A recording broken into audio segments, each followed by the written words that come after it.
Hello and welcome to the final part of a Master Duel series from the August 2021 season. As you can see, I hit Master 1 and I was allowed to play in Rating Duels and play against the best players in the entire Master Duel community. So in Rating Duels you start at 1500 elo and gain elo for each win while losing elo for each loss. Currently I am on 1605 elo and with this elo I belong to the top 5%. Just imagine, I'm better than 95% of all the other players who reached Master 1 and are also able to enter Rating Duels. And with such a high elo I got paired against a bunch of really other decent players. So in this episode you will see really high level gameplay. So let's look straight into my replays that brought me to 1600 elo. So here we are in the first replay and I won the coin toss, that means I was able to go first. My opening hand looks actually pretty decent, but I have Reinhardt as a starter and Grief as an extender. I get hit with Maxi on Sharon. Kinda unfortunate because my hand has lots of gas, including this Trudeau, which would equal a Baron if I am able to make the full combo. So yeah, now I have to go Kid Carlos and then Kid Carlos set up a trap and then pass, which is not completely bad because I should still have a couple interruptions with Kid Carlos and Salik. But in this case I actually sent the Scream and then used the Scream to search the Salik. And by doing this I deck fin by one card, which increases my chance of hitting a tier name with Kid Carlos.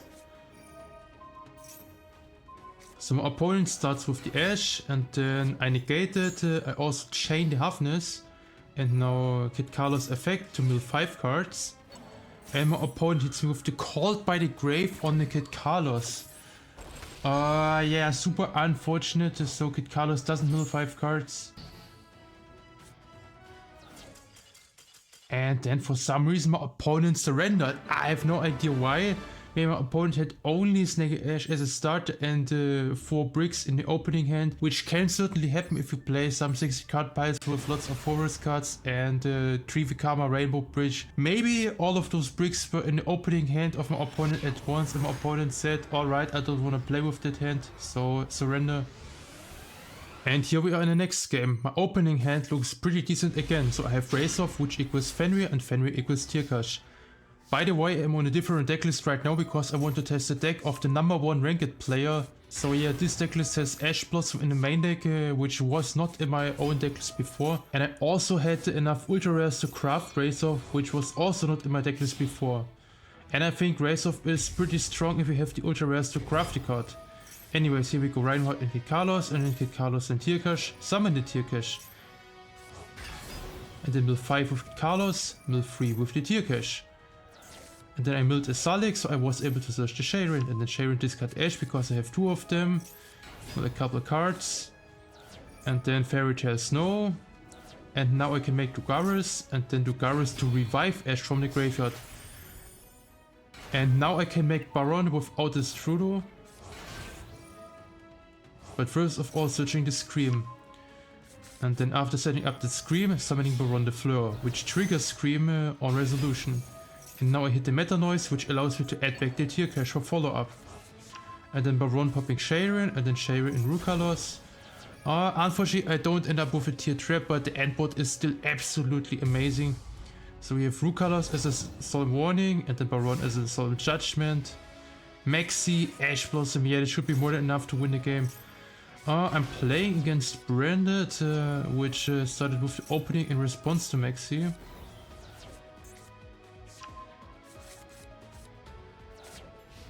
And then Aluba grabbing the Branded Fusion. I was considering to use the Fenrir here, but Ash Blossom on Branded Fusion is FTK. Yeah, Branded has such a huge choke point with Ash Blossom on Branded Fusion, and Maxi was not needed at all to win this game, it was just Ash Blossom. Alright, here we are in the next game. And I was able to go first again. And my hand looks pretty amazing again. So I have Race-Off for Fenrir and then Tearcash. I always would start with Race-Off to bait an Ash Blossom from the opponent. And it seems like my opponent doesn't have an Ash Blossom. So yeah, after baiting, there we go, Rhino Heart, and then let's see if the opponent has Imperm.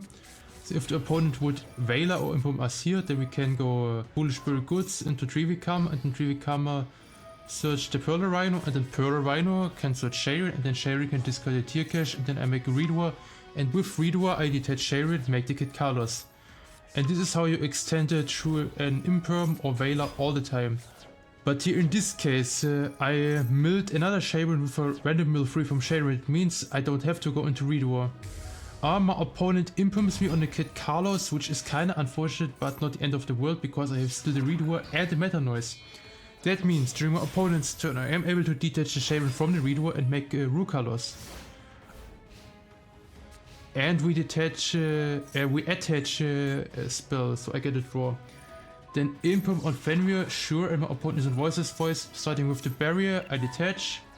And now Fusion summoning Rukalos, which triggers the Pearl Rhino in a new chain.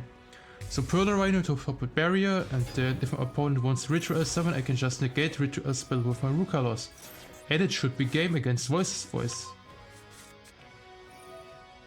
So Zafira effect, Rukalos, game. Yeah, as easy as that.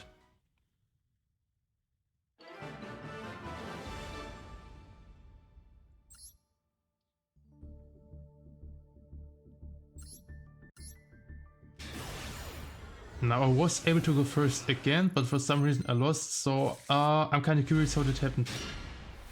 So I start with the Fenrir and then Rota.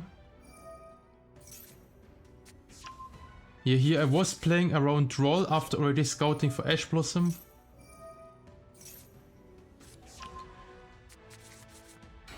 So kind of weird order on my side, but for some reason I was worried about Roll. Anyways, Reinhardt resolves, so Reinhardt can send the Hafnis, and then we can use Hafnis to make it Carlos. And then Shadow Beast also draws a card, which is pretty nice, so make it Carlos here. And then on the Kid Carlos I get Impermed. Yeah, correct play from my opponent, and then I get also Ashed on the Sharon. So yeah, it was actually pretty smart handled from my opponent's side. I was not expecting an Ash Blossom after my opponent already decided to not Ash Blossom the Rhinoheart or the Rota or the Fenrir. So starting with the Dark Backing Beast, and I milled the Heartbeat with my Scream. So banishing Dark Backing Beast, it means my opponent won't get the additional normal summon. And then my opponent revealed the Nightmare Throne. And then the Spirit Gate to summon the Spirit of Yubel. And now not grabbing Nightmare Pain, that means my opponent already has the Nightmare Pain in the hand. And then Phantom, Nightmare Pain. And yeah, now my opponent is able to establish enough bodies to attack over Rhinoheart and then attack 3 times into Kid Carlos for lethal damage. Yeah, that was actually pretty well played on my opponent's side. So this board already should be lethal, but then my opponent decides to extend even more with the Yama. And then Yama into the Unchained Dog of Anguish, and then another Phantom of Yubel, and then a Grace of Grace Scrummer. Yeah, and then popping, and then Nightmare Throne. Yeah, and that should be more than enough for lethal. I let my opponent play it out just in case my opponent could mess up at any point of time, even though it's very unlikely. So yeah, crashing into Kid Carlos 4 times, and that's enough damage for lethal with the Nightmare Pain reflecting damage. So I lost this one, but I have to admit my opponent played really well by hand trapping me on the perfect spots to stop my combo completely.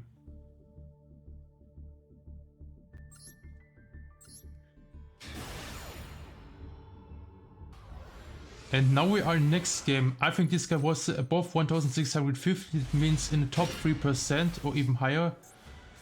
And immediately shotgunning the Maxi, which is kind of surprising because I could be on Gamma, but I'm not on Gamma. So no punish for Maxi in the draw phase. And then we go for the Seamara, sending the Sharon, and then I get hit with the Magnamod on the Sharon, sure. But now if my opponent decides to use the Magnamod effect, which my opponent does, I can chain the Hafnis, and then Hafnis can trigger the Scream in a new chain. And here I hit the Tearkash and Rhinoheart, so I mill even more cards.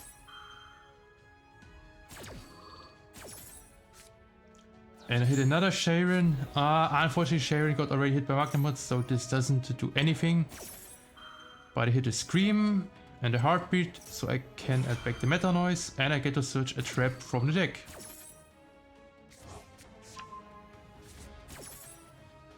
Yeah, so even though my opponent hit me with a Magna Mod, I should be still in the solid position. Yet in the end phase I get to add back the Sharon from the graveyard, which is kinda nice. So in case I mill Rhino Heart with a random mill free from Scream, then I can discard the Sharon from my hand and use the Sharon as a fusion material to go into get Carlos. And then send the Halfness from my deck to make the Rook Carlos. My opponent starting with the pot, and then Zafira. At this point I decide to chain the Tearcash, because if I hit a Shuffler I can prevent the Ritual Summon from the Zafira. So we go Tearcash, banishing the Scream, and then milling free with the Tearcash, milling free with the Scream. Also it's really important to use the Scream as a chaining 1 just to get a debuff, so always use Scream chaining 1, Tearcash chaining 2. And I hit a Shadow Beast, and that's the only valuable hit here. Yeah, no Shuffler yet, so my opponent can resolve the Zafira and the Ritual Summon the School Guardian using the low. And then in a new chain, low comes back and School Guardian can search. And here I decide to use the Meta Noise. My opponent has Sauravis to beat the Meta Noise, but I already knew that my opponent had Sauravis, so there was just a bait and now Salik. But the thing is, my opponent surprised me with another Sauravis, so I was not expecting the second one, and here in this case I used the effect on activation and my opponent negated the effect, which also sends Salik to the graveyard by game mechanic.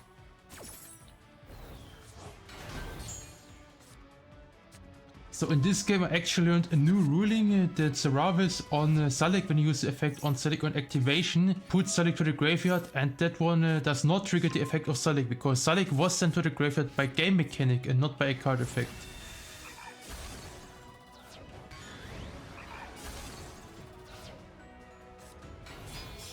And my opponent goes for the Linkuriboh, and then SP I think, yeah, Magna Mod and Linkuriboh into SP.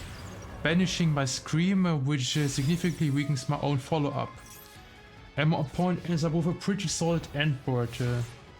So let's see how I was able to beat it. We start with the Sharon, so in case my opponent wants the School Guardian negated, I get to trigger the Sharon in the graveyard. And Sharon mills a Shuffler and a Studo, which is absolutely nice here. So I use the Trivic Karma to search for Grief. Then my opponent decides to chain SP on Sharon, and I should be fine with that, because now after using SP my opponent played into Talents. So going for Grief into Halfness, sending the Halfness, and then Halfness to bait out the School Guardian negate. And now after the School Guardian negate is baited, I can go for the normal summon Rhino Heart, because I think I haven't normal summoned yet. So first of all, Talents, taking the School Guardian, which also turns off the trap, the Radiance, if my opponent has it in the back row. And yes, my opponent has the Radiance in the back row. So Snow trying to book the low from my opponent. And then the Strudo on the Snow. And then here I have a Prima Donna line. Any monster level 6 or lower plus the Strudo in the graveyard equals Prima Donna, and then Prima Donna can shuffle back one of the banished cards from my opponent. I mean return it to the hand. And my opponent banished with Extravagance, it means I just return a random extra deck monster to my opponent's hand, which doesn't really matter at all. Also the fact that my opponent impermed me here is not that big of a deal, because I can summon Snow a second time. So I summon Snow a second time, and Prima Donna is a level 7 tuner, so keep it in mind. And with level 7 tuner and level 4 non-tuner I go into Psychic and Punisher.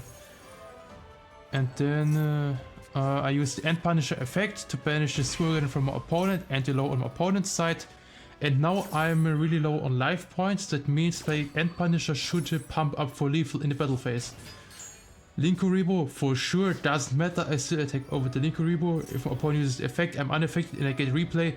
So 9350 attack for lethal game against a 1750 player who hit me with Magna Mod and Maxi. だよな。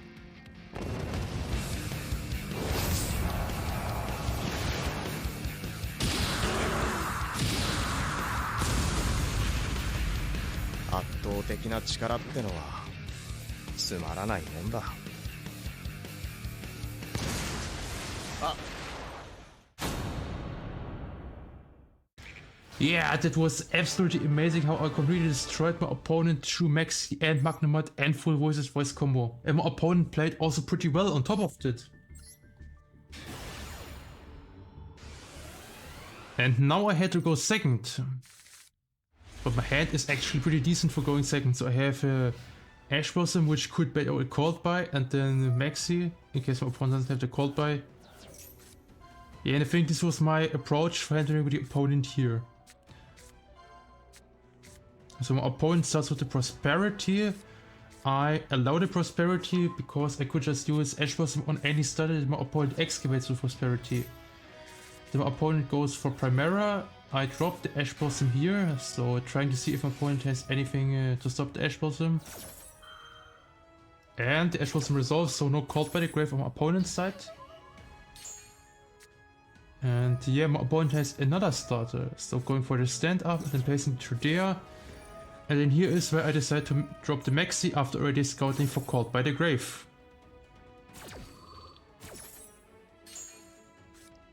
Yeah, I could have done it in different order, but that would play into Cold by the Grave and also Gamma even harder. Yeah, my opponent decides to not special summon at all.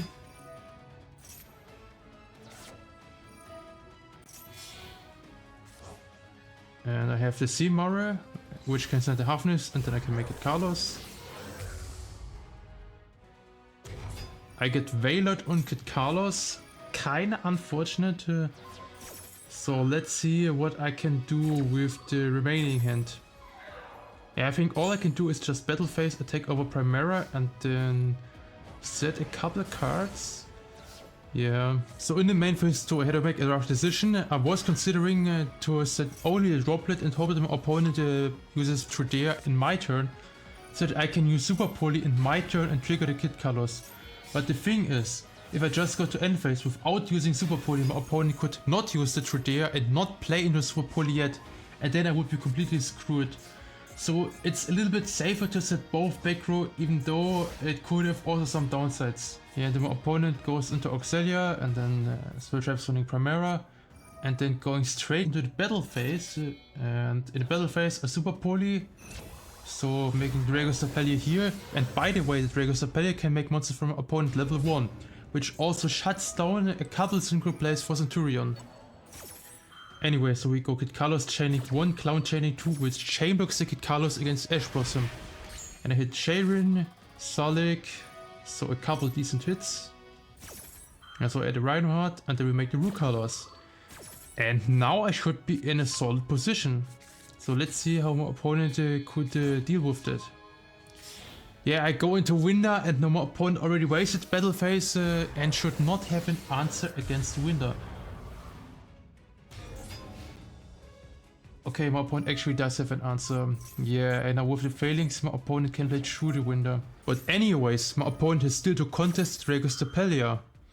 I'm not exactly sure how my opponent wants to play through Drago Stapelia, while Drago Stapelia makes the monster level 1. So we go for the token here, and then Primera. I shut the Primera down with the Drago Stapelia, which also makes her level 1. That means my opponent can only summon a level 9 synchro here, and my opponent doesn't have a level 9 synchro in the extra deck, so my opponent scooped. And we completely destroyed garbage deck Centurion. I completely destroyed Centurion, such a helmet deck. I hate this deck so much, and I'm really glad that I won this one. Honestly, I could make a 1-hour video just roasting those helmet decks and why you should never even consider to touch them, because you are going to lose so many brain cells just by playing decks like Centurion, Kashtira or Flu Wanderies. Anyways, enough rant for this video, now let's go into the next replay. And here I start with a pretty decent opening hand again. So here I have Fenrir, which cancels the tier cache, and then I have Shaman that can discard either the Shadow Beast or the tier cache. And I went for the Shadow Beast, because in case I mill any Tearlaments card, I can still summon the tier cache from my hand. Also in this case I milled the Rhinoheart, that means tier cache becomes a discard for the Rhinoheart. Now I can summon Rhinoheart, and use the Rhinoheart effect to send toughness from the deck. And then we make it Carlos, and now Kid Carlos cancels the Scream, because I already have the tier cache in rotation. And now Foolish Bill Goods and a Trivik Hammer. Then Scream, and then Kid Carlos taking original tier cache. And now we have a mill 11, but before I mill 11 cards, I want to search out the Polar Rhino so that I don't mill the Polar Rhino with the mill 11. And we have a couple decent hits. So I hit the Meta Noise, the Sale, that means I get to search a Tearlaments monster from a deck, I get to add back from the graveyard. And I think I also milled the Snow. So now Polar Rhino, searching the Rhino Heart, because I think I haven't normal summoned yet. Yeah, I'm pretty sure I did not normal summon yet, so... First of all we go for the Fairy Tale Snow and the normal summon Sharon.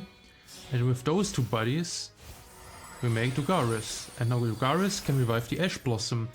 And with Ash Blossom and Tearcash we can make Baron. And by the way, I did a small misplay here. So if you play Ash Blossom and you want to make Baron with the Ash Blossom Dugaris road, then you should probably summon the Fenrir in attack. Because the next turn you won't have a main phase to put Fenrir in attack mode. Yeah, even though my gameplay is pretty solid, I still made some tiny misplays like this one, and I hope you can learn from that and improve and avoid those mistakes in your own gameplay.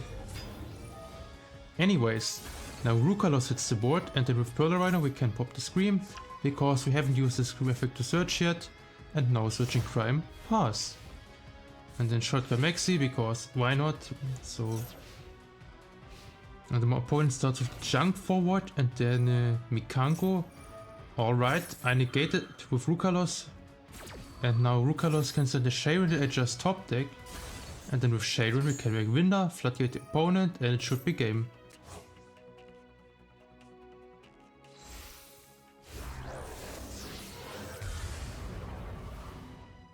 And then my opponent goes for another Mikango card. Yeah, I have no idea what all of those cards do. But I just banished the monster on resolution with Fenrir, and now Gearfried hits the board. And here is where I decide to use the Keldo. Yes, I am aware that Keldo won't stop the summon from Gearfried, but the thing is, Keldo makes Polar Rhino trigger in a new chain. So Gearfried hits the board. And immediately on hitting the board, Polar Rhino destroys the Gearfried. And now my opponent has only 2 cards left, and I have still Winder and double Omni Negate. Yeah, I think my opponent had absolutely no chance of winning this game, and this is kinda what you get for playing those shitty 60 card piles. So all of those guys is basically meaningless if you can't push through normal endboards going second, and you won't see board breakers as often in 60 cards. Yeah, just don't play shitty decks like this. And here we are in the next game. I was able to go first again, but unfortunately my opening hand doesn't look that amazing. So Sharon is my only tier engine card, and Sharon has to mill great. For example, a Rhino Heart or Trivikama. And I don't mill Rhino Heart or Trivikama, but I mill a Salik, a Clown and Keldo, which is also pretty decent. And my opponent for some reason decides to drop a random Magnamod on the Clown. Yeah, I have no idea why you would want to banish the Clown. So I could go for the Clown into Garis, discard the Salik, and then with Salik I can search the Rhino Heart, and then Rhino Heart can send the Hafness, and then you could use the Magnamod and Hafness, which would be much more impactful. So yeah, and I see that my opponent is a Clown because my opponent is playing Ibli. I shotgun the Maxi because my opponent probably wants to go for the Linguribo next. And then I get cross-ordered on the Maxi, sure. A little bit unfortunate because now Super Poly doesn't have a discard. I was considering to book the Ibli with Meta Noise, but then if I shotgun all my interruptions I don't have anything left for the actual combo of my opponent. He could have also Keldo shuffled the Ibli, but then I don't have the Keldo interruption for later in the combo. Now SP Little Knight, SP targeted Sharon, but I can just chain Solik. And my opponent has to be a Clown who got his brain cells corrupted by Ibli because the opponent is not aware that you can just chain the SP here to dodge the Solik. Yeah, so that made absolutely no sense what my opponent just did here. Anyways, now the Spirit Gate, then Phantom of Yubel. And then I decide to book the Phantom of Yubel, sending the Hafness, and now with Hafness I can make it Carlos. But then my opponent revealed the last card, which is a Druid Swarm. And now Druid Swarm can banish the Hafness, which is pretty rough. Yeah, and now I have just the Sharon and I'm basically in top deck mode, and I have to hope I'm able to top deck out of this situation. Yeah, and then my opponent for some reason goes into a Sprite Elf, But the thing is, I have a Shuffler in my graveyard, so why on earth would you ever want to go into Sprite Elf against Shuffler in the graveyard? Yeah, this play made no sense at all. I don't get it why you would ever do that. So now it's my turn and I have to hope that I drop deck a monster and I top deck the Modora. And Modora is actually big enough to attack over Sprite Elf. But I figured out that I can also go into Typhoon, which actually does more battle damage than attacking with the Modora. And then in main phase 2 I just bounced Phantom and now my opponent has no engine left. Yeah, that was played horrible from my opponent's side. And now I have a second chance to top deck out of this situation and my opponent didn't top deck anything useful, so now it's my turn. Let's see what I top deck. And we have Rhinoheart. And now Rhinoheart should be Kid Carlos and your opponent scooped. Yeah, and this is what you get for playing shit like Ibli. Your brain gets corrupted, you forget how to play correctly.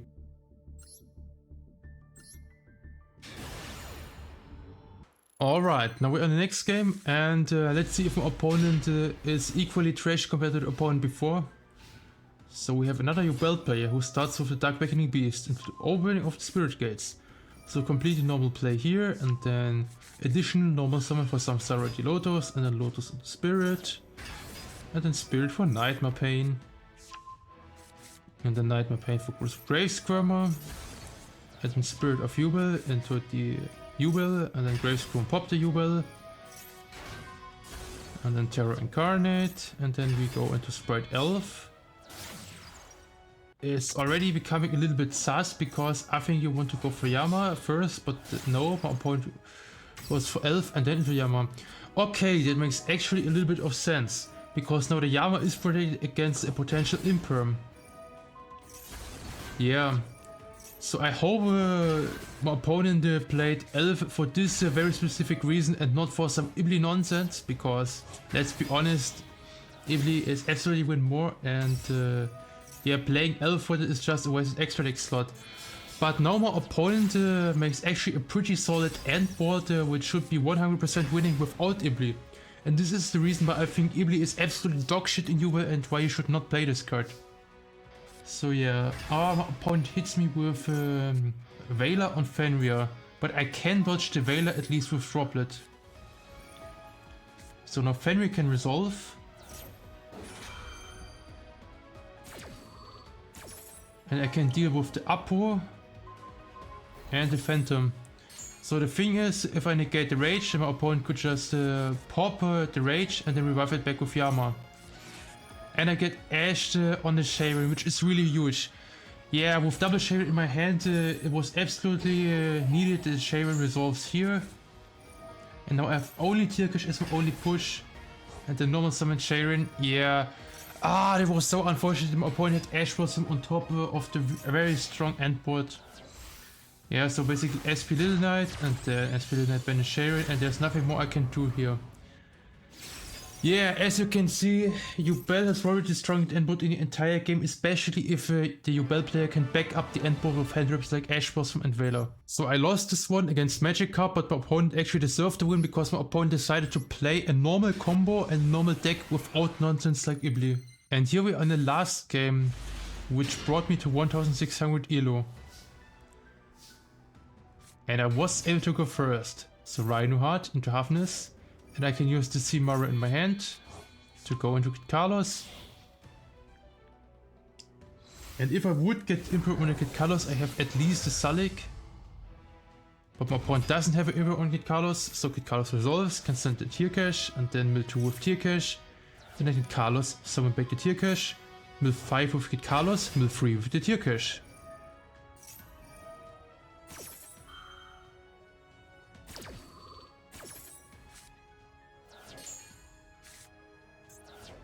And now I hit the Shadow Beast and then Scream, so I can search another trap. But I would always go for the Scream Search to deck fin by 1 card and then use the Shadow Beast draw. So searching Meta Noise, which could make a winner during my opponent's turn. I draw into Fenrir, which is kinda unfortunate because Fenrir is completely dead in this hand. But I can use Fenrir as a discard for Sharon. And then mill Modora. Alright, and now the end board starts to become really crazy because I have the Dugaris, and then Dugaris can extend even more. So Dugaris can special summon the Ash Blossom, and now I have Baron, and Baron can pop Sharon. And then I could decide between Winda or Rukalos, and I think I went for Rukalos here. No, never mind, I went for Kaleido Heart. So yeah, going for the Kaleido Heart on turn 1. And now with the Kaleido Heart, I can use the Kaleido Heart as a stand for Salik, and then Kaleido Heart comes back. Kaleido Heart can send a Tearlaments, and Kaleido Heart can make Winda during my opponent's turn. And then my opponent has to deal with Baron and Winda and Maxi on top. Maxi was not needed at all because I have already access to Winda. But my opponent goes for the Sanctuary into Island and Garunix. And here is where I dropped Salik on the Garunix. So negate the Garunix. And then send Kaleido Heart. Kaleido Heart comes back. Can send a Tearlaments from my deck. My opponent hits me with the Maxi as a 6th card. Sure, doesn't really matter.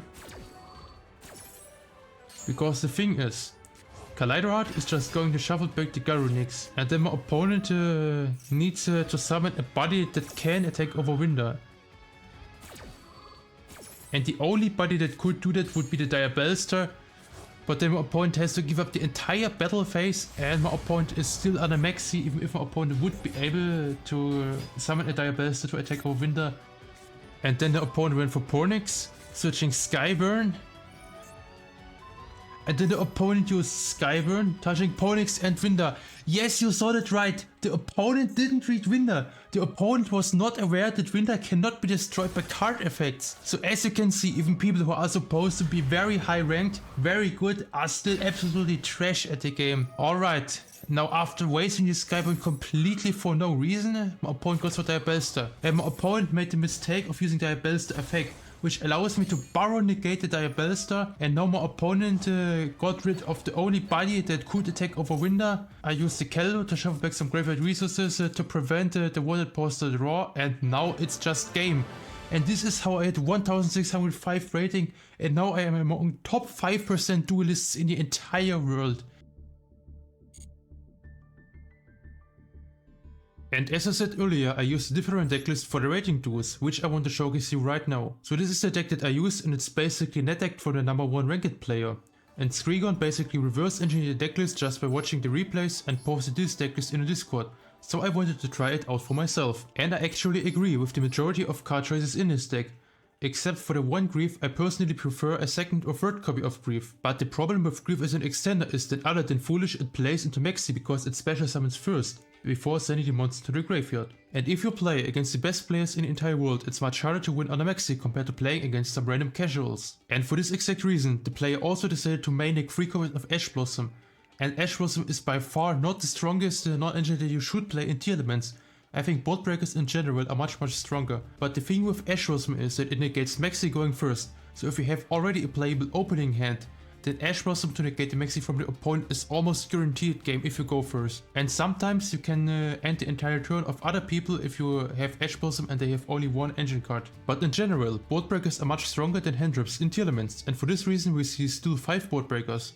And the only hand drips we play are Maxi because Maxi is just the most broken card in Master Duel in general, so you have to play it, it's kinda a staple, and an Ash Blossom to negate Maxi from the opponent. But your game plan in general is not dropping an Ash Blossom on the opponent and hope that Ash Blossom is somehow enough. No, this is not the game plan. Another really important application of Ash Blossom in Tearlaments is that you can use Ash Blossom and Dugaris to make Baron de Fleur going first. And this came up in a couple of replays as you saw earlier. So that's the decklist, I hope you enjoyed. Anyways, see you in the next video, have a nice day, bye!